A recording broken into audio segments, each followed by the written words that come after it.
उत्तर प्रदेश से एक बहुत अच्छी खबर आई है। उत्तर प्रदेश के जमदग्नीपुरम, जिसको जौना खान ने जौनपुर बना दिया था, वहां लगभग 100 कन्वर्टेड हिंदुओं ने वापस हिंदू धर्म स्वीकार कर लिया। पहले वो ब्राह्मण थे, उनके पूर्वज ब्राह्मण थे, गरीब थे, जजिया नहीं दे पाए थे, इसलिए कन्वर्ट हो गए थे। अब आज उनकी जो युवा पीढ़ी है उसने इस बात को समझा और उसने ये तय किया है कि अब वो वापस अपने सनातन धर्म में आएंगे, अपने मूल धर्म में आएंगे। मैं इसका स्वागत करता हूं और मैं अपने सभी संत महात्मा, आचार्य, मंडलेश्वर, महामंडलेश्वर, माननीय शंकराचार्य, जितने हमारे कथावाचक हैं, सबसे आग्रह करता हूं कि घर वापसी अभियान शुरू करें। जो विदेशी पंथ में लोग गए हुए हैं हमारे, उन सबको आने के लिए एक प्रक्रिया शुरू करें, सबको घर वापसी कराएं, उनका स्वागत करें और यह हमारे देश के लिए बहुत अच्छा है। एक बात याद रखिएगा, भारत में 99% जो लोग आज गैर हिंदू हैं, इनफैक्ट वो कन्वर्टेड हिंदू हैं। या मुस्लिम्स मुश्किल से 100 घर हैं जो बाहर से आए थे। एक ओवैसी फैमिली है, एक दुरानी फैमिली है, एक बुखारी फैमिली है, या एक मदनी फैमिली है। ऐसे चंद 100 परिवार हैं जो बाहर से आए थे, अदरवाइज सब यहीं के हैं। कोई ब्राह्मण था, कोई क्षत्रिय था, कोई वैश्य था, कोई दलित था, कोई यादव था, कोई पटेल था, कोई शुक्ला था, कोई पांडे था, कोई धोबी था, कोई नाई था, सब ऐसे ही थे। कुछ लोग डर के, हमारे जो पूर्वज थे, कुछ हमारे पूर्वज डर गए थे इसलिए कन्वर्ट हो गए थे। कुछ हमारे पूर्वज ऐसे थे जिनकी आर्थिक स्थिति अच्छी नहीं थी, वो जजिया नहीं दे पा रहे थे इसलिए कन्वर्ट हो गए थे। तो भारत में जो 20% गैर हिंदू हैं, उसमें से 99% कन्वर्टेड हिंदू हैं। तो जो कन्वर्टेड हिंदू हैं उनको वापस लेना चाहिए। ये समाज की भी जिम्मेदारी है, ये सरकार की भी जिम्मेदारी है। सरकार को भी घर वापसी को प्रोत्साहित करने के लिए एक स्कीम लॉन्च करनी चाहिए। मैं क्यों कह रहा हूं सरकार को लॉन्च करना चाहिए? क्योंकि अगर वो हिंदू बनेंगे तो भारत का संविधान मजबूत होगा, और अगर वो विदेशी पंथ में जाएंगे तो भारत का संविधान कमजोर होगा, और संविधान ही नहीं कमजोर होगा, देश की एकता अखंडता कमजोर होगी, आपसी भाईचारा कमजोर होगा। अल्टीमेटली आप यहां देखिए, पिछले 70 साल में या इस समय बांग्लादेश में जो हिंदुओं का नरसंहार कौन कर रहा है? कन्वर्टेड हिंदू कर रहे हैं। पाकिस्तान में हिंदुओं का नरसंहार कौन कर रहा है? कन्वर्टेड हिंदू कर रहे हैं। भारत के अंदर, चाहे वो कश्मीर हो या चाहे आपके मणिपुर हो, जो हिंदुओं का नरसंहार करते हैं कौन है? वो कन्वर्टेड हिंदू है, जो हिंदू क्रिश्चियन बन गए या जो हिंदू मुस्लिम बन गए थे। तो ज्यादा अच्छा यह है कि भारत की सरकार जहां करोड़ों रुपए आतंकवाद को रोकने के ऊपर खर्च कर रही है, करोड़ों रुपए अपराध को रोकने के ऊपर खर्च कर रही है, करोड़ों रुपए लॉ एंड ऑर्डर पे खर्च कर रही है, अगर घर वापसी करा ले तो ये जो सैनिकों के ऊपर हमारा इतना खर्चा हो रहा है, जो हमारे पुलिस के ऊपर इतना खर्चा हो रहा है, खर्चा कम हो जाएगा। लॉ एंड ऑर्डर अपने आप अच्छा हो जाएगा जब जैसे लोग घर वापसी करके आ जाएंगे। अपने जो क्राइम अपने आप कम हो जाएगा, लोग घर वापसी कर लेंगे।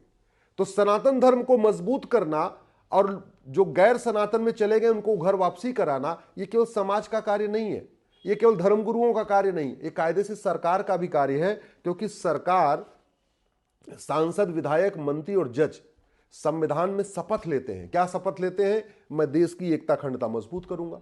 एकता अखंडता कैसे मजबूत होगी? जब लोग घर वापसी करके सनातन धर्म में आ जाएंगे। सांसद, विधायक, मंत्री, जज, मुख्यमंत्री क्या शपथ लेते हैं? कि मैं भाईचारा मजबूत करूंगा, फ्रेटर्निटी को मजबूत करूंगा, संविधान में जितनी बातें लिखी हैं मैं उसको आगे बढ़ाऊंगा, मैं equality, justice, liberty, fraternity, unity, national integration का जो कॉन्सेप्ट है उसको मजबूत करूंगा, उसको आगे बढ़ाऊंगा। वो तब होगा जो लोग कन्वर्ट होकर विदेशी रिलीजन में चले गए हैं, विदेशी मजहब में चले गए, उनको घर वापसी करा लिया जाए।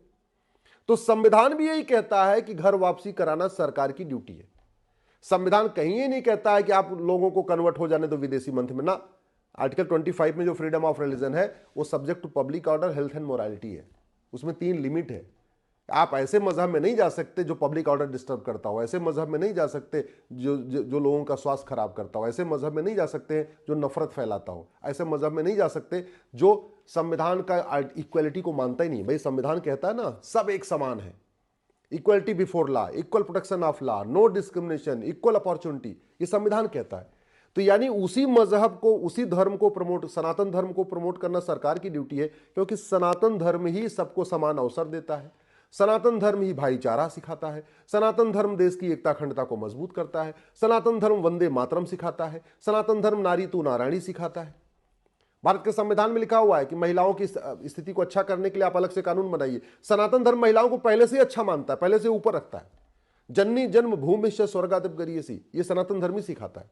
सर्व मंगल मांगल्य, सबका कल्याण हो, ये सनातन धर्म सिखाता है, विदेशी मजहब नहीं सिखाता। इसलिए कह रहा हूं कि ये जो जौनपुर में हुआ है, जमदग्नीपुरम में हुआ है, इसको देखते हुए पूरे देश में एक मिशन शुरू करना चाहिए, समाज को भी शुरू करना चाहिए, धर्मगुरुओं को भी शुरू करना चाहिए, जो हमारे फैक्ट्री के मालिक हैं, जो हमारे उद्योगपति, उनको भी कोशिश करना चाहिए कि जो लोग मैक्सिमम जो उनके यहां काम कर रहे हैं वो लोग भी घर वापसी करें। जुडिशरी को भी यह सुनिश्चित करना चाहिए कि घर वापसी मूवमेंट आगे बढ़े। इसलिए मैं कहता हूं अल्पसंख्यक मंत्रालय खत्म करना चाहिए, क्योंकि अल्पसंख्यक मंत्रालय कन्वर्जन को प्रमोट कर रहा है।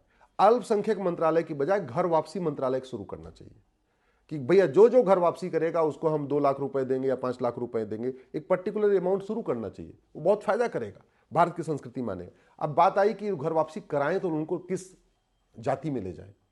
बड़ी सीधी सी बात है, जिस गांव में 90 घर हिंदू हैं और 10 घर कन्वर्टेड हिंदू हैं, उन कन्वर्टेड हिंदुओं को पता है कि 6 पीढ़ी 7 पीढ़ी पहले वो क्या थे, वो यादव थे कि पटेल थे कि कुर्मी थे कि केवट थे कि नाई थे कि धोबी थे या हरिजन थे या सरोज थे या पासवान थे या सिंधे थे या पवार थे, क्या सबको पता है। जैसे पश्चिम उत्तर प्रदेश में तो आज भी वो लोग चौधरी लिखते हैं, त्यागी लिखते हैं, जो कन्वर्ट हो चुके हैं वो भी लिखते रहते हैं, तो वो अपने में आ जाए। जिनको नहीं पता है तो बेटर ये है कि वो आर्य समाज में आर्य लिखना शुरू करें, आर्य समाज में आ जाए। भाई गोत्र तो सबका कॉमन होता है ना, गोत्र चाहे वो आपका कपिल है, चाहे दधीच है, चाहे आपका वशिष्ठ गोत्र है, चाहे आपका व्यास गोत्र है, चाहे गर्ग गोत्र है, चाहे भृगु गोत्र है, या गौतम गोत्र है, या अगस्त गोत्र है, या सुनक गोत्र है, या भारद्वाज गोत्र, ये सबका कॉमन होता है। आप खुद ही सोचिए, ऋषि सुनक जो अभी इंग्लैंड के प्रधानमंत्री थे, इनके पूर्वज कहाँ से आए? पाकिस्तान से गए थे वहां पे। और सुनक गोत्र केरल में भी होता है, सुनक गोत्र पेशावर में भी होता है, सुनक गोत्र लाहौर में भी होता है। इसका मतलब गोत्र हमारा यूनिवर्सल है। भाषा अलग अलग होती है, गोत्र कॉमन होता है। क्षेत्र अलग अलग होता है, गोत्र कॉमन होता है। पंथ अलग अलग होता है, गोत्र कॉमन होता है। जो गोत्र हिंदुओं का वही जैन का, वही बौद्ध का, वही सिख का। जो गोत्र कश्मीरियों का वही केरल वालों का। जो गोत्र ब्राह्मणों का वही गोत्र क्षत्रियों का, वही गोत्र वैश्यों का, वही गोत्र दलितों का। तो बेटर ये होगा अगर कास्ट जिसको पता है किस जाति से आया तो उस जाति में चला जाए। जौनपुर वालों को पता था कि वो दुबे थे या तिवारी थे या पांडे थे, वो उसमें वापस चले गए। जिनको नहीं पता है वो गोत्र अपनाए। और मैं अपने सभी जितने हमारे मंदिर हैं, मंदिर के पुजारियों से आग्रह कर रहा हूं कि आप अपने आसपास देखिए, जो लोग वहां पे हैं उनको अपने सबसे नियरेस्ट पॉइंट होता है मंदिर। बाकी जो बड़े अखाड़े हैं या जो हमारे बड़े मठ हैं वो थोड़े दूर हैं। किसी भी गांव का जब सबसे नियरेस्ट पॉइंट क्या है, वो मंदिर। इसलिए मैं अपने मंदिर के सभी पुजारियों से हाथ जोड़ के निवेदन कर रहा हूं, जो लोग वापस आना चाहते हैं उनको स्वागत करिए, और जो अभी नहीं आए हैं उनसे भी बातचीत करके उनको मोटिवेट करिए। उनको बताइए सनातन धर्म में आने का कितना फायदा है। सनातन धर्म में आएंगे माता पिता के बीच में कोई भेदभाव नहीं होगा। सनातन धर्म में आएंगे पति पत्नी के बीच में कोई भेदभाव नहीं होगा। सनातन धर्म में आएंगे तो बेटा और बेटी के बीच में कोई भेदभाव नहीं होगा। सनातन धर्म में आ जाएंगे तो हलाला खत्म हो जाएगा, मुताह खत्म हो जाएगा, मिस्यार जैसी कुरीतियों का सामना नहीं करना पड़ेगा। सनातन धर्म में आ जाएंगे तो बहन बेटियों को सौतन का वो नहीं करना पड़ेगा कि उनकी 2-3 सौतन आ जाएंगी। सनातन धर्म में आएंगे तलाक़े हसन नहीं होगा, तलाक़े हसन नहीं होगा, तलाक़े बाइन नहीं होगा, तलाक़े किराया नहीं होगा। सनातन धर्म में आ जाएंगे तो जून के महीने में बुर्का नहीं पहनना पड़ेगा। जैसे पिता आराम से सर खोल के रखेगा, वैसे माता भी सर खोल के रखेगी। सनातन धर्म में आ जाएंगे तो जैसे पिता सूती कपड़ा पहनेगा बढ़िया, वैसे माता को भी पहनना पड़ेगा। ऐसा नहीं कि कपड़े साड़ी के ऊपर कुछ और बुर्का भी पहनना पड़ेगा। तो सनातन धर्म के फायदे हमारे सभी ऋषियों को, मुनियों को, जितने हमारे मठ मंदिर के पुजारी हैं, जितने हमारे कथावाचक हैं, जितने महामंडलेश्वर हैं, सबको सनातन धर्म का फायदा पब्लिकली बताना चाहिए कि सनातन धर्म में आने का क्या फायदा है। सरकार से भी निवेदन करता हूं, अल्पसंख्यक कल्याण मंत्रालय खत्म करिए, घर वापसी मंत्रालय शुरू करिए। और कोई स्कीम अगर लॉन्च करना है कि भैया ठीक है 5 लाख रुपए मिलेगा जो आदमी वापस सनातन धर्म में आएगा, तो लॉन्च करिए। भारत के लोग टैक्स देने के लिए तैयार है, इसमें कोई दिक्कत नहीं है। और सनातन धर्म को प्रमोट करने के लिए टैक्स खर्च भी किया जाता है। क्यों? क्योंकि सनातन equality, justice, liberty, fraternity, unity, national integration सिखाता है। सनातन वो सारी बातें सिखाता है जो संविधान सिखाता है। तो संविधान का प्रचार करने के लिए, संविधान को मजबूत करने के लिए, देश की एकता अखंडता को मजबूत करने के लिए पैसा खर्च किया जाता है। तो सनातन में आने से देश की एकता अखंडता मजबूत होगी, भाईचारा मजबूत होगा, समता, समानता, समरसता मजबूत होगी, अपराध कम होगा, नफरत कम होगी, दंगे कम होंगे, पत्थरबाजी कम होगी। सनातन धर्म में आने से अलगाववाद, कट्टरवाद, जिहाद खत्म होगा। सनातन धर्म में आने से लव जिहाद खत्म होगा, ड्रग जिहाद खत्म होगा। सनातन धर्म में लोग आ जाएंगे तो धर्मांतरण अपने आप ही बंद हो जाएगा। सनातन धर्म में आ जाएंगे तो अराजकता खत्म होगी। इसलिए सनातन धर्म को प्रमोट करने के लिए सरकार को एक विशेष स्कीम लॉन्च करनी चाहिए। मेरा मानना है कि कम से कम प्रति परिवार 5 लाख रुपए देने के लिए एक स्कीम लॉन्च करनी चाहिए।